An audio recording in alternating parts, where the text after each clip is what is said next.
Well, thank you for being here this morning. I'm proud to be joined by two of our distinguished colleagues and members of the freshman class, Terry Sewell from Alabama, and Hanson Clark from Michigan, who are both here today and will comment and give their perspective as new members from their states on how the impact of this budget is affecting their constituents back home.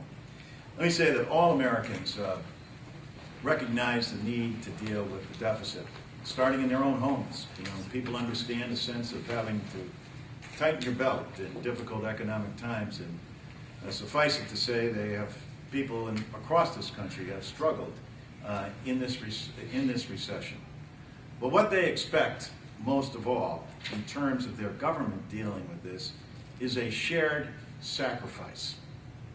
A shared sacrifice, and within that shared sacrifice, a sense of fairness about that sacrifice. In the rolling out of the budget last week by the Republican leadership, what we saw is little that was fair and nothing that was shared. The shared sacrifice is borne entirely by children and by the elderly, and frankly by the men and women who wear the uniform, people who are truly sacrificing for us every single day. And when that's juxtaposed against the fairness of putting forth a budget proposal in the midst of a very fragile recovery in this recession, and to find that we're not asking the very wealthy amongst us to sacrifice at all. In fact, what we're doing is rewarding them with more tax cuts. I said this a couple of weeks ago. This is making the Gilded Age look good. The enormous concentration of wealth in the hands of the few, God bless them that they're able to achieve that, but not to be part of a shared sacrifice, not to be part of a document that's fair, but instead to be rewarded on the backs of seniors who will see their Medicare cut and the program done away with as we know it over time, and the camel with its nose under the tent on Social Security and Medicaid. These programs impact real people. These aren't numbers. These aren't charts. These aren't graphs or statistics. They are living, breathing people. And whether they be in Alabama or in Michigan, we intend to stand and fight on behalf of these individuals we are sworn to serve. We will fight to protect Medicare. We will fight for the values hard fought for and won by Franklin Delano Roosevelt and Harry Truman and Lyndon Baines Johnson, and yes, Barack Obama under health care. So these are the challenges that we face, and at this time I'd like to turn it over to Terry Sewell from Alabama. Good morning. My name is Terry Sewell, and I represent the 7th Congressional District of Alabama. I'm also very honored to serve as president of the Democratic freshman class. And like our Republican freshman colleagues, our constituents sent us here to create jobs, to restore fiscal discipline, and to reduce our deficit. And they expect us to do this by finding common ground and developing solutions that will do just that. But that's not happening here in Washington. American families are tired of the political gridlock and the games being played while they're still suffering, especially in my district in Alabama. So these games have to end. The budget must strike a balance, a right balance between reducing the deficit, protecting our seniors, and helping create economic opportunities for all. Unfortunately, the Republican budget does not reflect the priorities of my constituents in Alabama. The wealthy and oil companies are the winners in this proposed Republican budget. And America's seniors, middle-class families, low-income families, and young people will suffer greatly. The Republican budget guts Medicare and threatens the care of millions of seniors across this country. It ends the prescription drug program that our seniors rely upon. It slashes Medicaid by $700 billion over the next decade. And it will limit access to health care for millions of children and low-income families. The Republican budget intentionally limits access to important programs that feed our children. It dramatically cuts Pell Grants and risks the ability of nearly 9.4 million students from being enrolled in college next year. And it significantly cuts research funding in science, health, and other areas. The University of Alabama at Birmingham, which is located in my district, and is one of the major employers in my district. UAB's researchers, scientists, and students conduct much of the groundbreaking research that NIH supports. This will be devastating to the health and well-being of my constituents and the rest of the world that benefit from such research. The Republican budget makes major cuts to transit programs as well as cutting gasoline prices that are now soaring. These cuts will threaten many routes that seniors and the workers and the disabled rely upon across this country.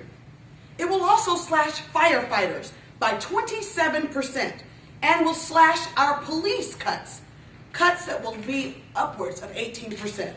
And finally, it cuts important housing programs that will help keep our families in their homes and improve our neighborhoods. Alternative measures will be offered this week that demonstrate that we must go back to the drawing board and find solutions that will work for our children, for our seniors, for our families, and for our businesses. That is in the best interest of this nation, and that is definitely in the best interest of the 7th Congressional District of Alabama. Thank you, Terry. Anson Clark from Michigan. Thank you, Chairman Larson. The Republican budgets really hurt the district that I represent, which is Metro Detroit, but it also undercuts our ability to get out of this debt and to balance our budget and to get out of this deficit. So I'm going to outline 3 areas. Number one, the most important thing to our people is being secure. Now, I represent Metro Detroit. It includes the busiest international border crossing of North America. It has a large population center. It has an international airport and a large regional water system. All of these characteristics mean that we're at high risk to a terrorist attack or threat. The people that would have to respond to any kind of emergency, whether it's from a terrorist or another natural catastrophe, won't be federal officials from the Homeland Security Department. It would be our local police, fire, and emergency medical providers. The Republican budgets currently will cut Department of Homeland Security funding to our first responders at a time when our local law enforcement and emergency medical providers don't have the state and local revenue because of the foreclosure crisis. So if we want to help secure our people and secure our homeland, we need to get more resources to our local police and emergency medical providers. These budgets that are proposed won't do that. Now let's deal with the overall debt and deficit. Here's how we can get back on sound financial footing, is to do 2 things. Number one, we need economic growth. We need more jobs. We need more investment. Second, in terms of cutting costs, we need to lower the cost of health care, which is being driven by demographics. There are more baby boomers like me that are living longer, getting older, and second, the cost of medical technology is getting higher. That's what's increasing overall health care costs. The current proposal to put Medicare on a voucher would not only be ineffective in holding down those costs, it'll actually drive them up. And let me tell you why. This is the real deal in Detroit. These seniors who are on fixed income, they're being covered by Medicare, they've got a lot of chronic conditions. They usually suffer from heart disease, hypertension, arthritis, other conditions. They see multiple doctors, and that care is not coordinated. It's not coordinated among the doctors, it's not coordinated among the hospitals or the long-term care providers.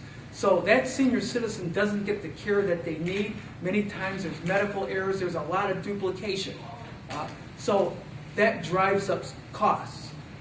By putting a senior citizen on a Medicare voucher that won't cover their health care costs will result in one thing. That senior citizen is going to get sicker and sicker, ultimately driving up health care costs, driving up our deficit and overall debt. So here's what our proposal is. We need to scrap the Ryan plan that puts Medicare on a voucher. Let's do this. I'm going to ask the Republicans today, let's weigh in on the implementation of the accountable care organizations, which is really the heart of the Affordable Care Act. The rule has already been published. We're now within comment period. Those accountable care organizations, as provided under a new health care law, will help coordinate this very care that needs to be coordinated between hospitals, doctors, and other Medicare providers. So by furthering what the Affordable Care Act does right now, through this rulemaking process, we can provide better care, lower health care costs, lower our deficit and our debt.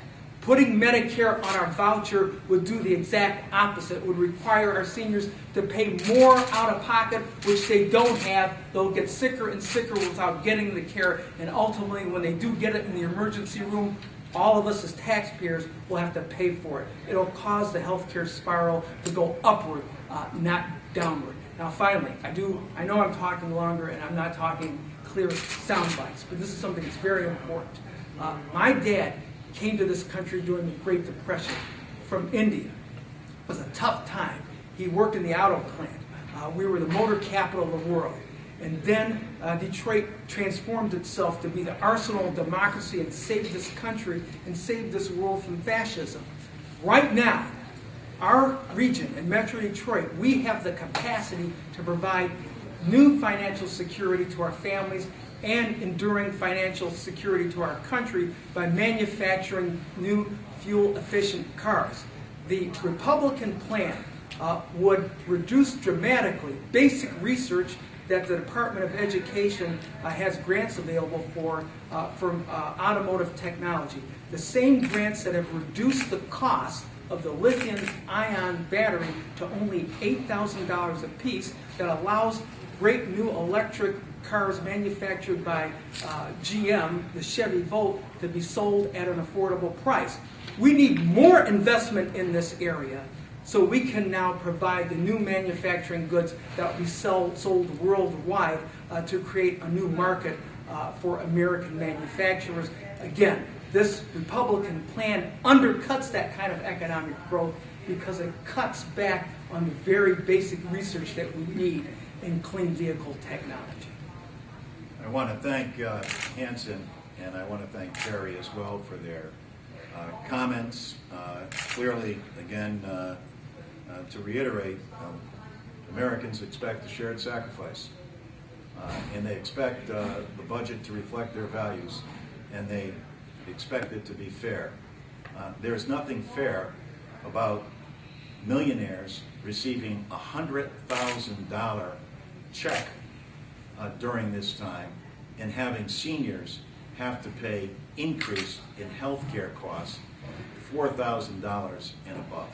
That simply meets no standard of fairness, and that's why we reject it and why we believe the American people will reject this as well. We'll take a few questions, and I want to thank my colleagues again. Yes? Mr. Larson, today we'll see the Van Hollen budget. We've got the President's budget. We're going to see a CBC budget later this week, Progressive Caucus budget later this week, and then Obama goes on at 1:30 kind of to tweak his budget. So that's counting 5 at least from the Democratic side to counter the Ryan budget. wondering if there are any And that's concerns. usually, that's low for us on our side. That's low for us on our side. But what you're going to see in Concerns about a muddled message is the question. well, the thing is that we're closer together than we are apart. But clearly, within our caucus, there are always degrees of differences, but we don't always have complete unanimity, but we have unity. And so I think what you'll see, Chris Van Hollen gave a great presentation.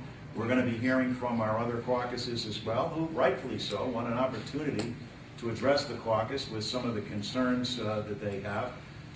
Mr. Van Hollen did a great job today in terms of, and has sat down with every single one of our caucus groups as well and gone through this budget. But we expect that we'll emerge from our caucus united in terms of our goals. We do not know what the president will say. You characterize it as tweaking. We don't know whether he'll be saying if he's going to be painting more of a broader picture or if he's going to be talking about specifics.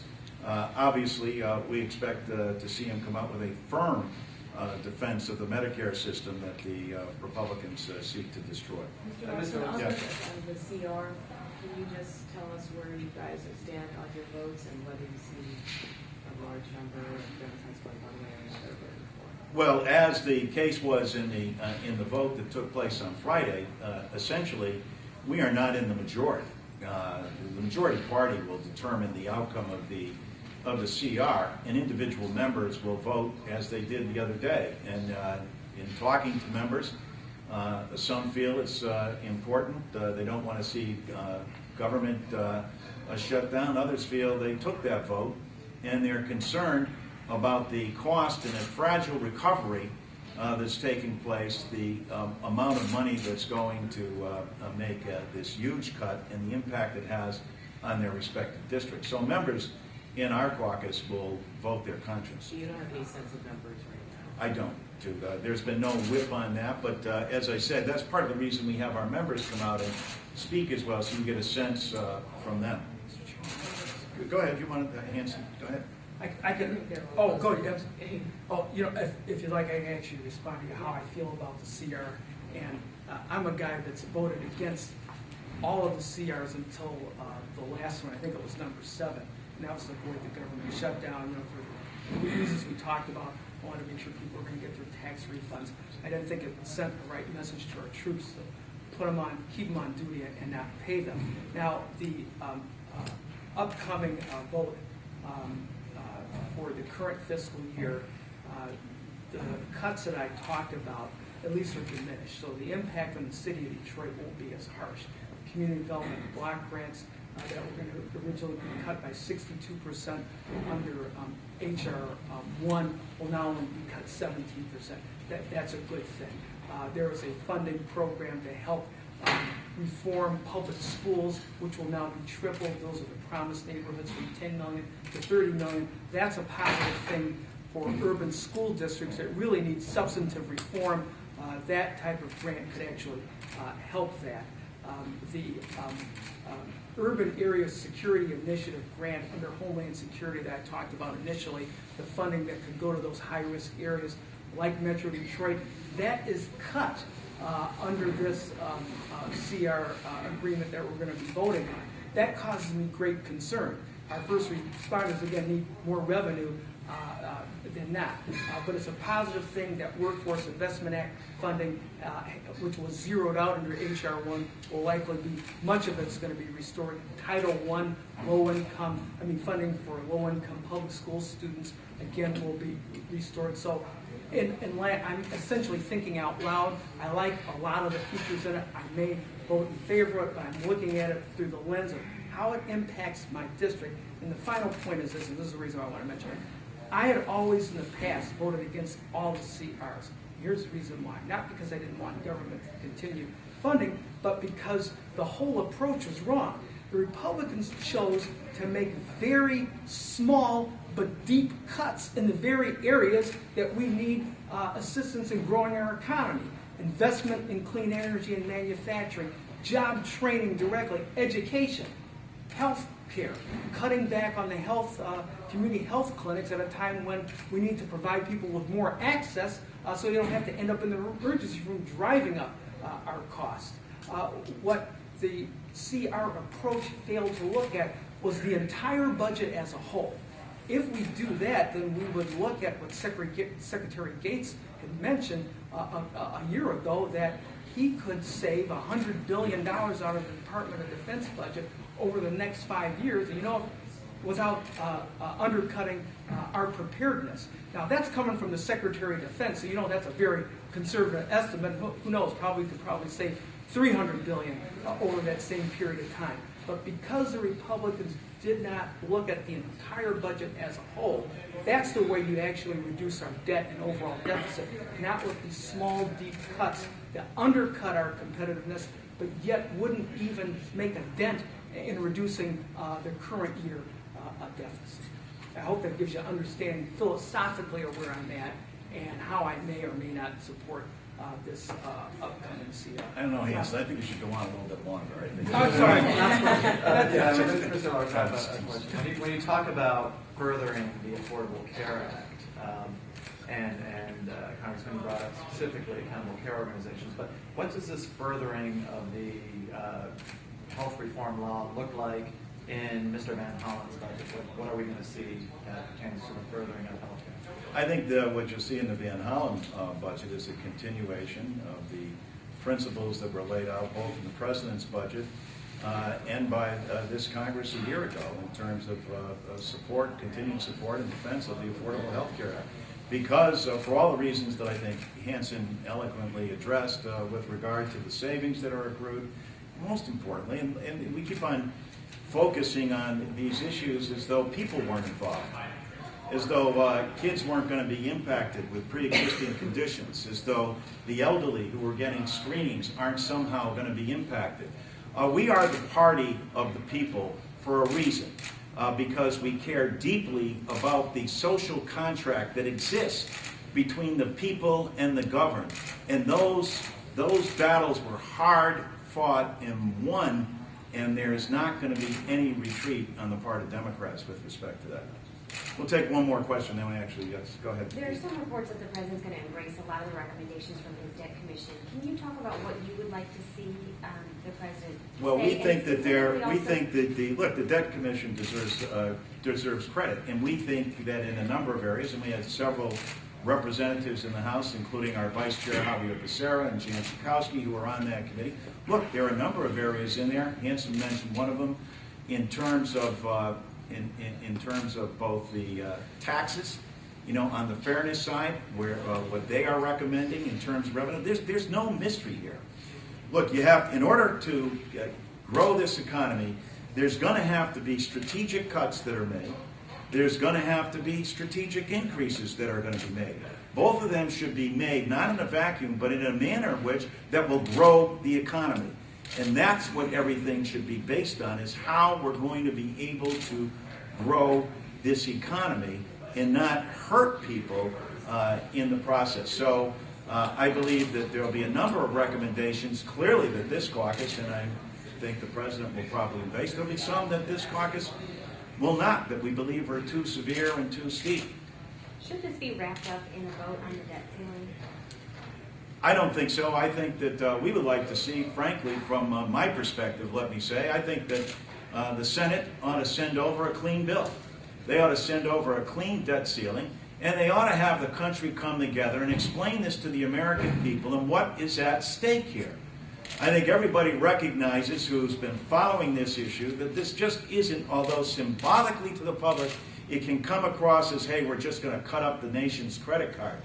Well, that's not quite how it translates economically, and every one of you who are knowledgeable understands what a catastrophe that could be. But why should that be enmeshed in yet another social agenda? We don't want to put the nation through this again to decide whether or not we're going to raise the debt ceiling based on whether or not Planned Parenthood is part of it or not. We want to have a clean vote on this that will take at its core what's in the best interest of the nation, not the ideological pursuit of either party. And with that, we'll close the conference, and thank you very much.